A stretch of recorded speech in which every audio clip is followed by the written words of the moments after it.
Welcome to the podcast. It's Friday, and we normally talk a lot of NASCAR with our guest, Rod Mullins, and we'll sort of be talking NASCAR here, but it's the MLB Speedway Classic at Bristol Motor Speedway that we will be focusing most of our attention on. That game is tomorrow night as we're recording. It's Friday today, tomorrow night, Saturday night under the lights in Bristol, Rod. And you spent yesterday, Thursday, down there in Bristol getting a feel for what this is going to be like. And I loved your column today.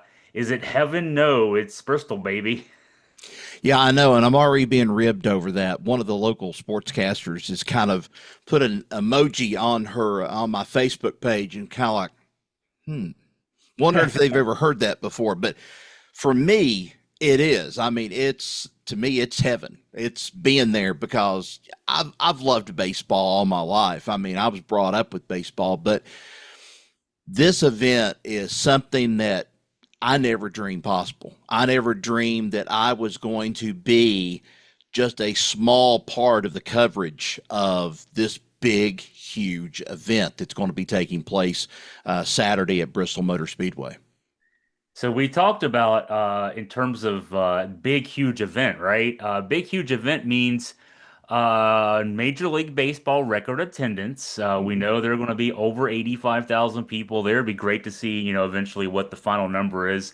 Um, and transforming this track into a baseball stadium and this work beginning back in April after the spring race.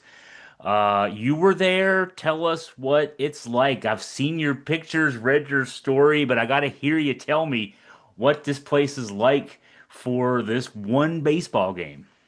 I hadn't been there in probably maybe about a month, something like that, in that kind of time frame. I had been down there for another event, but I had not been actually. The last time that I actually saw it was when the gravel and everything else was being put down there in the infield and the turf. I didn't go to a time where they were showing the turf had been put down and so forth.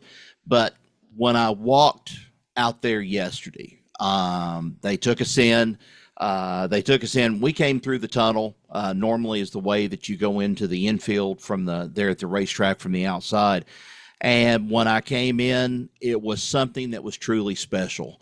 One of the first things that we got to do before we went through the tunnel was tour the fan zone. And the fan zone is probably the ultimate thing for the ultimate fan, whether you're an Atlanta Braves fan or a Cincinnati Reds fan or just a baseball fan in general.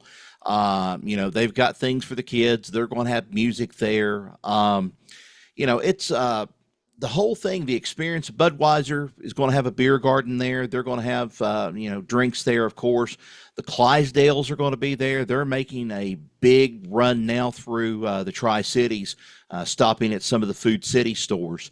And they're going to be there. Wow. Memorabilia. I mean, any kind of memorabilia that you want. Cincinnati Red shirts, Atlanta Braves hats, you name it, they've got it. And then after we got finished going through there, we went through what I call it the legacy wall.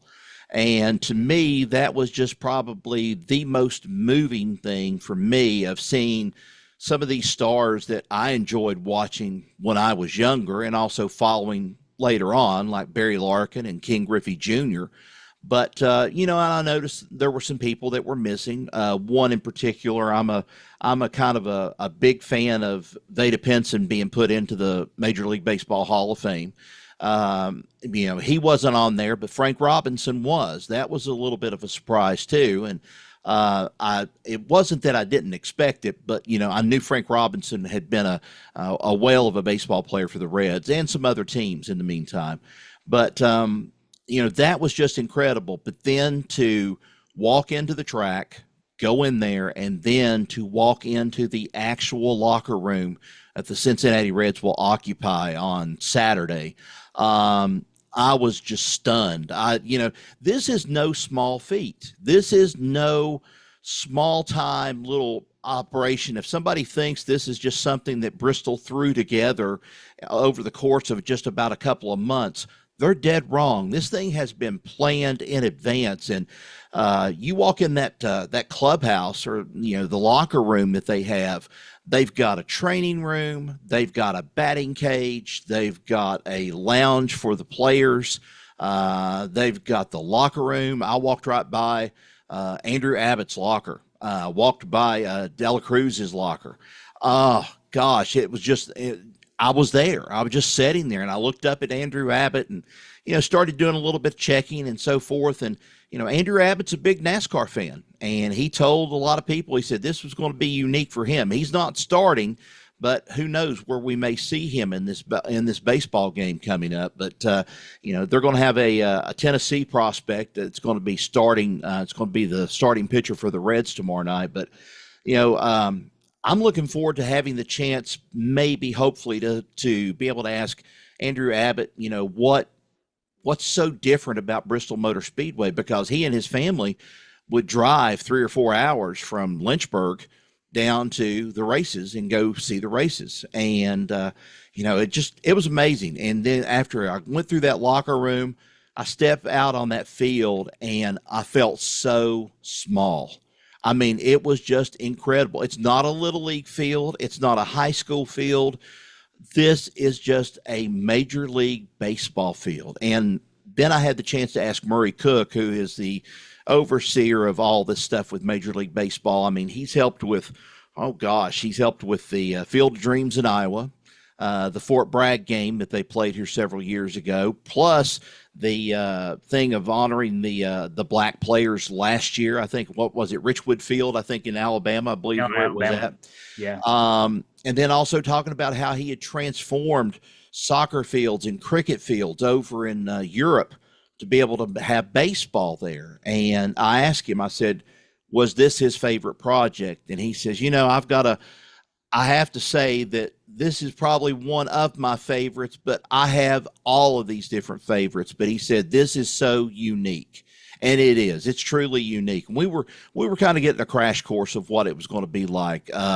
You hit a foul ball. If you hit a foul ball and it hits Colossus, the big screen that's above the track, that's going to be a foul ball, is what it's going to be deemed as. And you'll get another try at it, depending on what the situation is. But I'm just floored. I'm just floored by the whole thing. I just could not believe what I was seeing yesterday when I walked into the infield at Bristol Motor Speedway.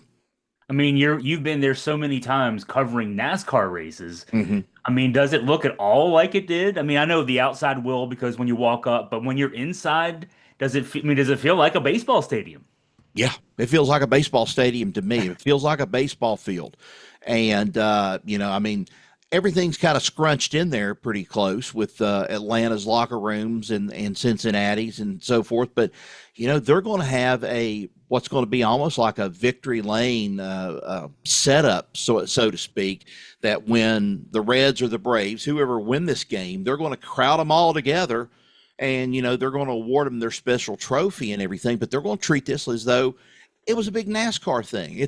And that's, I think, what's made this so special, is that we're actually seeing, this is my opinion about it, Major League Baseball has finally, to some degree or another, opened their arms and said, hey, NASCAR, we know you're a thing. We know that you're influential out there in the sports world. Let's see if we can't get some baseball fans to cross over and like motorsports the same way that we can get NASCAR and motorsports to kind of flip over and, be baseball fans for something. And this is just, this is something that I believe that will probably go down. I'm saying this, I'm going out on a limb with it. This will probably be something that will haunt the NFL before it's over with, because the NFL had a chance a long time ago with Joe Gibbs and his relationship, with the NFL. And now they've become almost, opponents against each other because of the time of races, the time of football games and so forth. And they're kind of against each other in a certain way. And baseball's just going and saying, hey, if we can't beat them, let's join them. Let's see what we can do. And I think that's what Major League Baseball is trying to do here, is make a seamless kind of I almost call it like a woven tapestry almost, and weaving this all together to bring the best of both worlds together. I was thinking when you talked about the victory lane thing, Rod. Let's see if whoever wins. Let's say Ellie De La Cruz if the Reds win, Ronald Acuna Jr. if the Braves win. Give him the keys to a car and let him do a burnout. Well, that was another thing we talked about yesterday. During the fan zone experience, here's something new. I didn't expect this. Baseball, and you think of the term "we love baseball, hot dogs, apple pie, and Chevrolet." That's the way it used to be. Well, Chevrolet and GM are big into this thing, and they are in the infield, not only just because they have NASCAR ZL1 Camaros running the circuit, but they had electric cars there yesterday. And I was really impressed with the General Motors Trail Boss pickup truck that they had. They had a charging station right there. They're getting the word out to people and saying, hey, we're looking at electric cars. We're looking at doing something a little bit different. And I still have yet to send a picture to friend of mine who I do another podcast with. He has a Tesla vehicle, and he said he would love to have a pickup truck if it was electric. But hey, he might change his mind after this one and seeing this Chevrolet Trail Boss that they had. But getting back to that other thing, it was rumored yesterday. We were talking about it that if they hit a home run, what are they going to do? Well, the story went, I think the suggestion was made of, hey, drive around the Cincinnati Reds Camaro or the Atlanta Braves Camaro around the track and, do a couple of burnouts or something if that's what they wanted to do. Yeah. From what I heard yesterday, they're planning on the latest edition of the Corvette and going around the track when a home run happens. So I don't know. We'll just have to wait to see that. But, it's just the thrill of this is just unbelievable. It is an honor, and it's a more than anything else. It is a privilege, and I can't thank Bristol Motor Speedway Motorsports enough for allowing me to be just a small part of this, because I'm telling you, this is just, I feel like a little fish, just a little small goldfish in a big sea is the way I feel right now. But gosh, I'm seeing it all from just a different perspective of what I would have normally seen, especially what I would normally see of a race. And now I'm seeing a baseball game. You're Major League Baseball credentialing you too. You're covering this for Dickinson Media for AFP. We've had Scott German cover spring training games on an AFP Pass Mm-hmm. years ago. So that's a big deal for us too. I'm looking over to my right here. You're probably the left of the for folks watching. Just because these two teams are playing right now, so they can get out of town and get down Mm-hmm. to Bristol tomorrow for tomorrow's game. Reds lead 3-1, top of the ninth, but second and third, nobody out for Atlanta. Atlanta. Now, Ooh. these two teams played last night, and they already this series was already destined to set some history with this game. Last night, game was 3-3 going into the eighth inning. Uh, let's see. Atlanta scored eight in the top of the eighth, Yep. take an 11-3 lead. The Reds scored eight in the bottom of the eighth Yep. to tie it back up. Now the Braves ended up winning the game. First time in I can't remember how many years. I read a story about this that there were that many runs scored in an inning, 8-8, and they broke a record, 16 hits combined between these two teams. Andrew Abbott pitched yesterday. Now he didn't give up all of these runs. He gave up No. three runs, two earned in five innings. Right. In a game that ended up being 12-11. The Reds are trying to hold on here. I'm looking at still nobody out. But yeah, this series already has set some history. They're Mm-hmm. playing today, going to get down the road to from the Ohio River down to Bristol for tomorrow. Um, and so games on Fox. I mean, for those of us who aren't part of the 85,000 plus who will be there live, this is probably going to be the game that sets the regular season mark for 2025, at least in terms of TV viewership heading into the Yeah. World Series, even Yeah. just because of so much unique going on. Random thought, Rod. In addition to, I'm just throwing some thoughts out there. I guess I should have been on a Okay. planning committee. I could have thrown some ideas out there. In addition to, I love the idea of the Corvettes riding around after a home run. How about relief pitchers coming in on one of those carts, those golf carts you used to see back in the 70s and 80s, Yep. with the helmets on them? Yep. You could have them outfitted in NASCAR attire and bring the relief pitchers out. Yep. The Nationals did this a few years ago. They offered their guys trips on the golf carts. The only guy who took them up on it was Sean Doolittle, UVA alum, Mm. back in the 2018-2019 year. He rode the golf cart in the 2019 World Series year with the Nats. And so no, there's lots of fun stuff here. Let's see, update. One out now for Atlanta in the top of the ninth. So Mm. your Reds are looking to tie the series back up. So what's your day like going to be? Your day tomorrow going to be like, Rod? What time are you getting down there? And just kind of give us some insight into what you're going to be doing on Saturday. Well, I have to first claim my credentials, and that'll happen starting at 12 o'clock. And then from that point on, there's a little bit of a wait time. And then at 1 o'clock, the media gates will open up for us to be able to go down into the infield. Now, the way it stands right now, we're going to have a chance to walk on the field and do some things and maybe even do some spot reporting. If we wanted to do a live or something like that, we could do that. But then by the time that the Reds and the Braves come in for batting practice, we can observe, but no, we're not going to be able to answer or ask any questions of them whatsoever. They're going to be very carefully, what was it? Scott German, I think, talked to Pete Rose that time during a batting practice or something. Not going to happen this time around. Oh no! And Um, Pete Rose told Scott to finish that story. I don't talk to reporters while I'm working, so that's yeah, why. Yeah, they're working yeah, during that time. Yeah. yeah, and that's the way it ought to be considered too. That all this stuff will go on, and then of course I have to make an apology from last week because I wasn't thinking. It's being 60 years old and almost 60, and I called Pitbull Bulldog, but still it was close enough. I mean, we're still in the canine family of the name, so to speak. But Close. yeah, Yeah. yeah. But Tim McGraw and Pitbull will have a concert that'll last about an hour or so. That'll start about 6, I believe, is when huge stage off to the side there from where the locker room and the dugout and everything else for the Reds is. And, they're going to have a lot of people in there and stuff.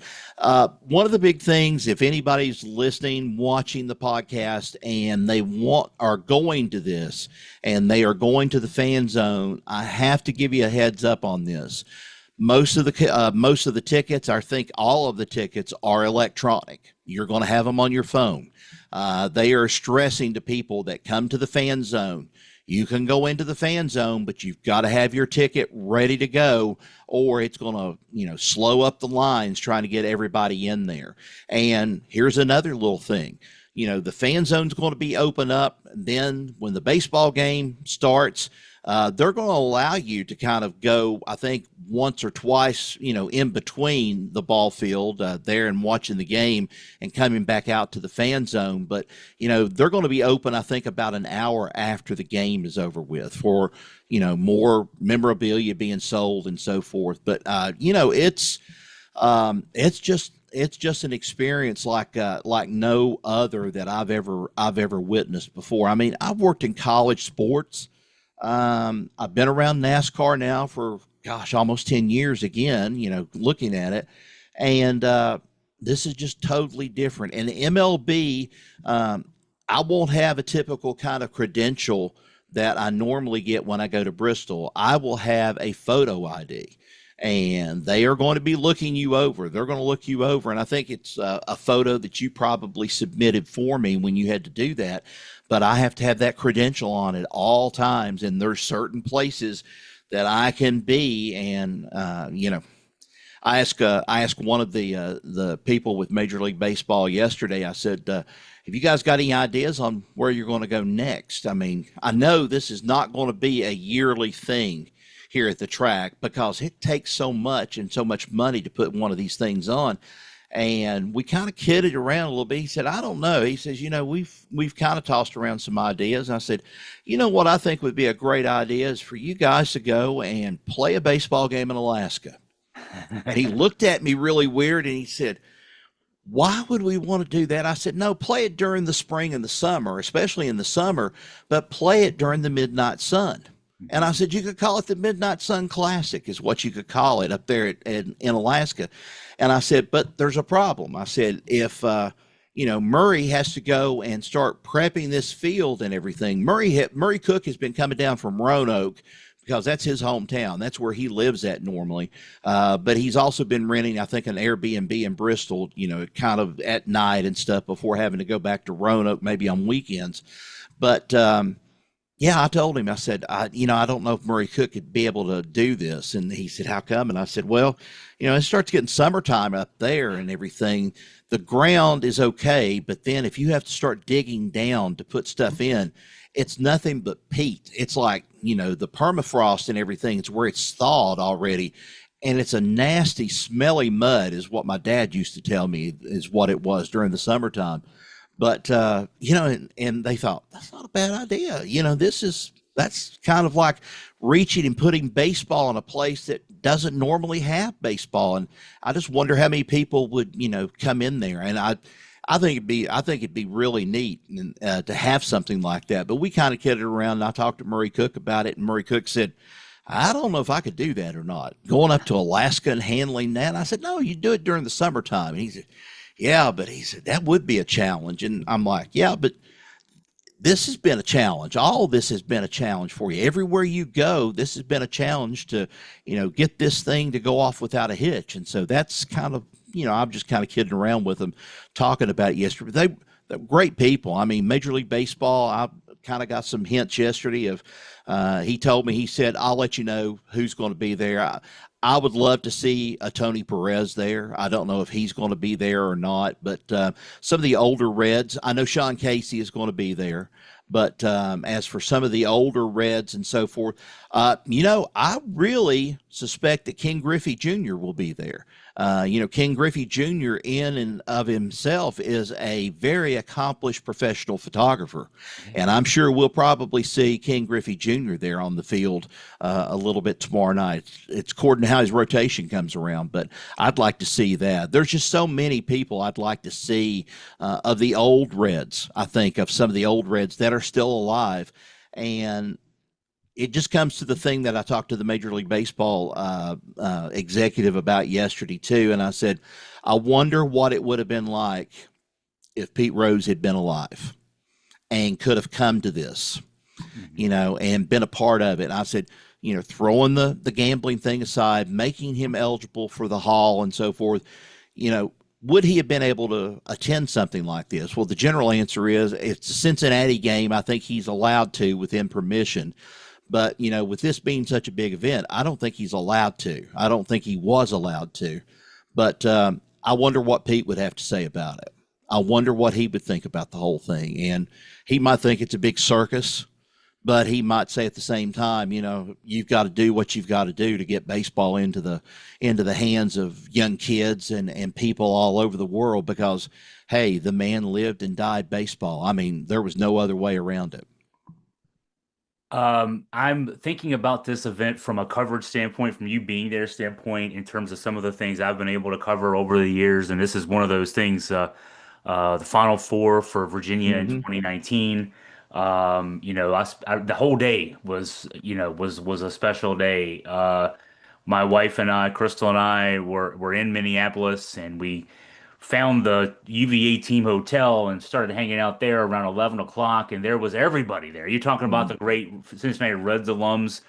I ran into Ralph Sampson. I ran into Malcolm Brogdon. I'm trying to think. Justin Anderson was there. Um, Chris Long, former UVA president Teresa Sullivan, and everybody just hanging out in the hotel. Like, what are we Yeah. gonna do? If the game's not till tonight, we're gonna just hang out here. I remember players were coming to pick up their boxed lunches at like 12 or 12:30 local time, and they were getting standing ovations for picking up their lunch. It was just one of Wow. those special days, and I got to the arena 5:30 local time, 6:30 Eastern time, but 5:30 local time was the earliest I could check in. Hmm. And I went and I just sat down. Like this might be the only night I'm ever going to sit in this. I mean, that was also a unique thing.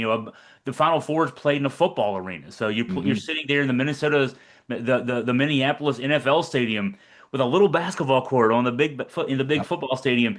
And I remember sitting my seat just happened. My assigned seat was right behind Jim Nance, and Wow. at 5:30, 3 hours before tip-off, Jim Nance telling stories to interns. And I'm just like, oh my God, this is so amazing. Um, World Series in 2019, UVA basketball in the Sweet 16, Hmm. in Madison Square Garden in 2014. That's a bit, Madison Square Garden, historic venue. Um, Much lower level compared to that, but the Orange Bowl in 2019 that Virginia was in. 2019 was a special year Hmm. uh, for sports for those that I cover. But 2019 Orange Bowl, hanging out with Jerry Ratcliffe, our colleague. Yep. Uh, Jerry, sort of like the mayor, unofficial mayor of UVA athletics, and everybody walking over to get their picture taken with Jerry. And Chris Long, the Barber twins, Thomas Jones. I mean, just Hmm. and the day is special. It's not Yeah. just the game that's special. The whole day is special. And it sounds like you're going to have one of those days tomorrow. And in that context, man, look, I am so happy for you that you get to do, and also that it involves a team you've been following since you were a little kid. Yeah, I know, and I know that yesterday it was kind of funny. We were going through the legacy wall, and I'd been snapping pictures, and I have to say I was snapping pictures on the red side, and Anthony Vestal jumps in, and all of a sudden he says, "Hey, you need to equally take pictures of the Braves as well," and I'm like, "I will." And he's like, "No, you won't." He says, "You, all this Cincinnati Red stuff that you talk about all the time, and so forth." And I said, well, "I've got some pictures. I'm going to take some pictures. Don't worry about it." And then I turned around and I took a picture of the Reds that were there, and then I took a picture of the Braves. But I turned around and took another picture of the Reds group picture, and it was 1990, and it was the year that they won the World Series against the Oakland A's in 4 games. And I look up on that picture, and the first thing I see is Joe Oliver. Then I see Tom Browning, who's now deceased, and they were part of the Nasty Boys. That's what they called them back then. And then out of the blue, you wouldn't believe it, but I saw someone with a jacket, and on the back of the jacket it was Mailer, and I thought, that's Rick Mailer. I forgot about him being traded to Cincinnati from the Braves during that time. And he helped a lot of those guys kind of get in the pitching form that they needed to get into. So he was like a player and a coach almost in a way of helping them with, things. But gosh, those were the days. I know Johnny Bench is going to be there. Johnny Bench is going to throw out the first pitch. Chipper Jones is actually going to throw it out, I think, and then Bench is going to catch it. It's going to be great to see Johnny Bench again. We'll have a time to be able to sit down and talk with Tito, Terry Francona. We'll be able to talk with him sometime around 2 or 2:30, and then Andrew Abbott is going to be in the media center also, and so there's going to be a lot of media opportunities, and there's going to be so many. I'm going to feel like a kid on Christmas morning, just getting ready to get out there, and then here's all these presents that haven't been opened yet, and oh, now I've got to open this one up, and I've got to go do this one, and this is just going to be incredible. And I pretty much know. I think right now the way things are, there's going to be just limited seating up above where the actual stands are above the field, and most of that's going to go to Fox, and there's going to be some major league execs that's going to be up there. But and I'm pretty much going to be, I think, as far as I know, in the media center where I'm accustomed to being. It's not very far away, but you know what? Just being there, that's just the thrill of the whole thing. Just being there is going to be incredible. So we could talk some NASCAR.